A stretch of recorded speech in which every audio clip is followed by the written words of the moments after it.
Le Mali, en ce début d'année, est confronté à plusieurs crises dont la combinaison menace les fondations de notre nation. Il y a une crise sécuritaire particulièrement grave qui a fait plus de 1800 morts en 2018 et qui s'est étendue du nord au centre et même dans la partie du Sahel occidental du pays. Une crise politique née de la dernière élection présidentielle organisée sous l'empire de la fraude, une crise institutionnelle qui fait que la quasi-totalité de nos institutions n'ont plus de légitimité. L'Assemblée nationale, on en a parlé, on a dû recourir à une prolongation. Le Haut Conseil des collectivités, le mandat est fini depuis 2012. Les assemblées régionales, même chose. Conseil des cercles, même chose. Le président de la République est pour le moins contesté. Même ceux qui ne pensent pas comme nous que la dernière présidentielle n'a pas créé les conditions de légitimité sont obligés de faire le constat qu'il est au moins contesté par une partie du pays. Le gouvernement est adossé au président et à l'Assemblée nationale. Vous pouvez bien imaginer dans quelle situation il se trouve. Nous avons, à côté de ces crises, une grave crise financière qui couvre. Depuis des mois, on entend dire qu'il y a des tensions de trésorerie. Depuis des mois, on entend dire que les opérateurs économiques n'arrivent plus à se faire payer leurs factures et que tout cela s'accumule au niveau du trésor. Donc nous allons parler bien entendu de cette situation. Vous avez un mécontentement social grandissant, une grogne sociale incontestable qui se traduisent par la défiance vis-à-vis de l'État, qui se traduit par des grèves.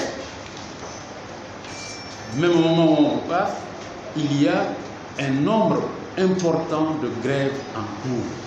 Les travailleurs luttent pour préserver leur pouvoir d'achat, pour amener l'État à respecter ses engagements, à respecter sa parole. Ça, c'est la situation dans laquelle le Mali se trouve aujourd'hui, en ce début d'année 2019.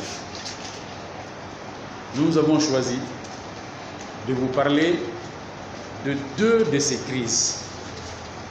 La première, c'est la crise sécuritaire. Nous réalisons aujourd'hui que du 1er janvier au 31 décembre 2018, il y a eu 1814 personnes tuées au Mali. Et figurez-vous que les 12 mois de l'année 2018 ont enregistré la mort de 1026 personnes au centre de notre pays. Et les civils sont ceux qui payent le plus lourd tribut à cette insécurité, à cette explosion de violence. En 2018, il y a eu au moins 697 civils tués au Mali. Et en 2017, il y avait 114 civils tués au centre. Nous sommes en train de parler du centre. Donc on est passé de 114 à 697. Soit 6 fois plus de victimes en 12 mois. Et cette explosion de violence, vous l'aurez noté, coïncide avec l'entrée en fonction du nouveau gouvernement, du nouveau Premier ministre, du président Keïta. Au moins, parce que nous avons aussi relevé qu'il y a des disparitions. La plupart pourraient être parmi les morts. Mais puisqu'il n'y a pas de preuves établies qu'ils sont morts et qu'il n'y a pas de reconnaissance de cela, les règles de l'art voudraient qu'on les range parmi les disparitions forcées. La gravité de la situation au centre nous a fait oublier le nord. Il a fallu d'ailleurs la dernière réglementation signée par la CEMA pour nous rappeler en fait rien n'est réglé au nord du pays. On l'avait oublié, tellement il y a de sang qui coule au centre du pays, aux portes de Ségou, à Mopti, à Youarou, à Ténégou, à Djenné, etc. Nous avons, selon les informations recoupées, qu'il y a véritablement une guerre civile intercommunautaire en cours au centre du pays. Parce que figurez-vous, nous ne savons pas la moitié de ce qui se passe sur le terrain. Vous avez des dizaines de villages qui ont été incendiés, pillés, rayés de la carte au centre du Mali. En 2018, sous nos yeux, nous sommes là. Il y a une situation terrible qui se passe. Nous avons voulu vous entretenir de cela et en faisant des recommandations aux tenants du pouvoir, à ceux qui sont aux commandes, qui sont restés en disant qu'ils pouvaient gérer le pays. Or, aujourd'hui, on le voit bien, l'état dans lequel se trouve le pays. Nous disons qu'il est important que le régime se démarque en parole et dans les faits de tous les groupes armés irréguliers et illégaux au centre du pays. Et qu'il est indispensable de conduire des enquêtes indépendantes pour faire la lumière sur les graves violations des droits de l'homme. Rechercher et punir les auteurs et les complices des crimes abominables qui ont été commis au centre du pays. Enquêter sur l'origine des armes de guerre et leur circulation. Il y a des armes de guerre qui circulent dans notre pays, qui provoquent la mort pas d'une personne, pas de 10, pas de 20, de dizaines, des centaines. On fait comme si de rien n'était. Il est indispensable de savoir ce qui se passe et comment ces armes sont introduites et qui sont les protagonistes de la guerre aux civils au centre. Qui sont les protagonistes? Qui sont-ils? D'où viennent-ils? Comment ils ont les armes? Il est aussi recommandé de démanteler des checkpoints. Dans ce pays-là, il y a eu des checkpoints illégaux installés au vu et au su des autorités locales et régionales pour procéder au contrôle aux faciès. Il est bien entendu urgent de désarmer et dissoudre les milices. Nous recommandons également le déploiement dans le centre du pays d'observateurs indépendants des droits de l'homme. Ça, c'est des crimes, des graves violations des droits de l'homme qui se passent à huis clos. Nous recommandons que la MINUSMA conduise des patrouilles au centre du pays pour protéger les civils. Et les différentes résolutions des Nations Unies autorisent la MINUSMA à intervenir au centre du pays, entre les agglomérations, pour protéger les civils. Je crois qu'il est urgent. Quand il y a au moins 697 morts dans une région, et civils, je dis bien civils, sinon au total, il y a 1026 morts en 2018. C'est 697 civils. On a 85 femmes qui sont morts. Il y a plus de 200 hommes armés qui sont également morts. Ils peuvent être soit des dozos, soit des terroristes, soit malheureusement des civils présentés comme tels, comme ça arrive. Mais arrangé, si le gouvernement annonce que tel endroit il y a eu 15 individus armés assaillants, tant qu'il n'y a pas de preuves, on considère qu'il y a 15 individus armés. Mais il est possible quelquefois que parmi eux, ce soit des civils. Donc la MINUSMA, qui est au Mali, qui a 12 500 troupes au Mali, et dont les résolutions onusiennes disent qu'elles doivent protéger les civils, alors il est temps qu'elles se déploient au centre du pays. Et bien entendu, il faut penser à la solution politique. Cette affaire, ce qui s'est passé au centre du Mali, c'est un pourrissement. Nous l'avons dit, nous le redisons, le gouvernement a laissé pourrir la situation au centre du pays. Le second sujet, justement, concerne une des conséquences de cette mauvaise gouvernance, c'est le prochain effondrement financier du Mali. Vous avez régulièrement entendu les tenants du pouvoir dire que le Mali est la troisième économie de la zone UEMOA et que nous avons un taux de croissance de notre produit intérieur brut qui est 5%. Personnellement, naïvement, j'avais cru qu'on était troisième, c'est-à-dire 1, 2, 3 après la Côte d'Ivoire et le Sénégal. Quelqu'un qui connaît bien ce sujet m'a dit ce matin, non, on est troisième par la queue. Je vous assure, moi je croyais qu'en les entendant dire tout le temps, nous sommes la troisième économie, je pensais qu'on était troisième. Donc apparemment, on est, en réalité, l'UEMOA, il y a 8 pays, en réalité, nous sommes 6e. Il y a un 7e et un 8e. Donc, vous voyez, il y a une propagande qui vise à totalement endormir les Maliens. Mais la raison de cette propagande, c'est masquer une faillite financière, une grave faillite financière qui est imputable à la mauvaise gestion, à la mauvaise gouvernance du Mali. Réagissant à la crise financière qui couvre, le Premier ministre a annoncé récemment des mesures d'économie de 14 milliards, je crois, sur le train de vie de l'État. Il y en a qui ont applaudi, il y en a qui ont dit vraiment, voilà, on veut faire de la bonne gestion, etc. Mais il se trouve que si ces 14 milliards d'économies se réalisaient un jour, en fait, ce ne serait qu'une goutte d'eau dans l'océan du gap, du trou béant de 500 à 600 milliards de manque à gagner pour le budget d'État.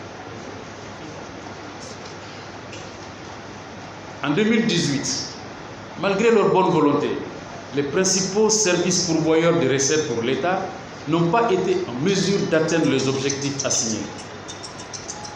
Il y a eu pour les impôts principaux services un gap de 32%, 33% pour la douane, un gap de 71% pour les domaines, selon des chiffres officiels communiqués aux parlementaires par le ministère des Finances. Juste un exemple, sur les 253 milliards attendus des domaines, seuls 86 milliards ont été collectés. Ce qui met que le taux de réalisation est seulement de 29%. Les spécialistes de l'économie parlent de pression fiscale. C'est l'effort fiscal dans un pays pour pouvoir augmenter les ressources, donc augmenter la richesse du pays. Au Mali, cet effort fiscal, cette pression fiscale, il semble que l'UEMOA a des mesures et fixe ça à 20%, et le Mali c'est à 16%. Mais à cause justement de la mauvaise gestion et de la mauvaise gouvernance, cette pression fiscale est tombée au-dessus de 12%. Faisant perdre donc au Mali 4 points. Et c'est des centaines de milliards qui sont perdus pour le Trésor. Quelques exemples d'évaporation financière. L'on découvre qu'au niveau du secteur minier, les recettes fiscales sont passées de 48 milliards de francs CFA en 2016 à 8 milliards en 2018.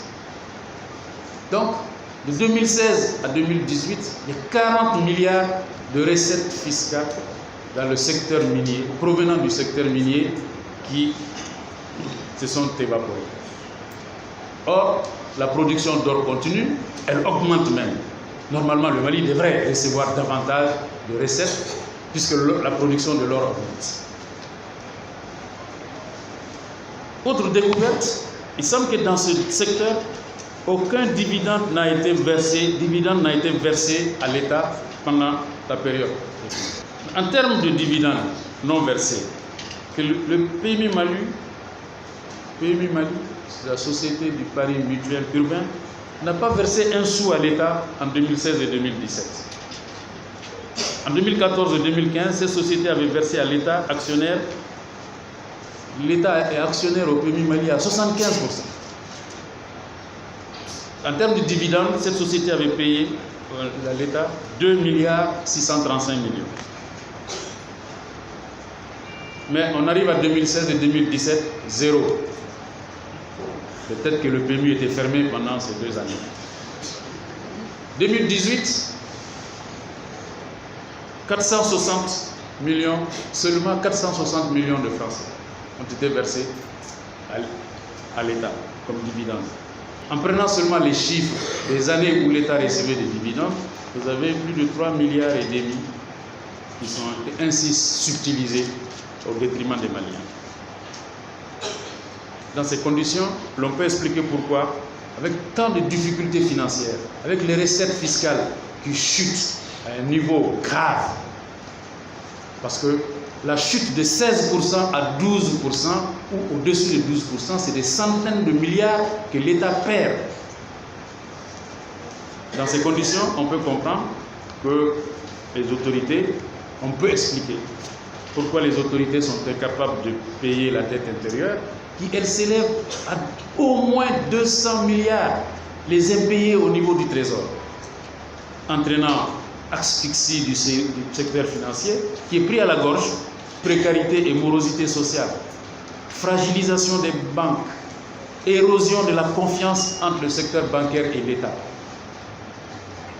On peut également expliquer l'incapacité de l'État à respecter les engagements pris avec les partenaires sociaux. Les partenaires sociaux